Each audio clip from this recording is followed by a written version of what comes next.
ప్రవక్త సల్లల్లాహు అలైహి వసల్లం వారు ఈ విధంగా తెలియజేశారు, మన్ సామ రమదాన ఈమానం వ ఇహ్తిసాబన్ గుఫిర లహు మా తకద్దమ మిన్ దమ్బి.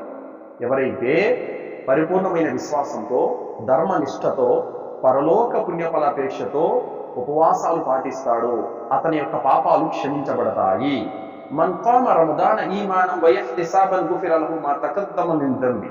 ఎవరైతే రంజాన్ మాసంలో పరిపూర్ణమైన విశ్వాసంతో, ధర్మనిష్టతో, పరలోక పుణ్యఫలాపేక్షతో ఖియామ్ చేస్తారో, అంటే తరావీహ్ నమాజులు చదువుతారో అతని యొక్క పాపాలు క్షమించబడతాయి.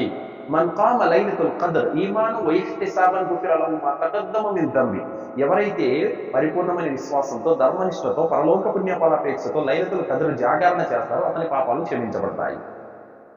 మన్ సామ రమదాన్, మన్ ఖామ రమదాన్, మన్ ఖామ లైలతుల్ ఖద్ర్, ఈ మూడింటి ద్వారా పాపాలు క్షమించబడతాయి. అయితే అల్లాహ్ సుబ్హానహు వ తఆలా ఈ హదీసులు పెట్టిన కండిషన్లు ఏంటి? ఈమాన్, ఇహ్తిసాబ్, అంటే పరిపూర్ణమైన విశ్వాసము, ధర్మనిష్ట, పరలోక పుణ్యఫలాపేక్ష.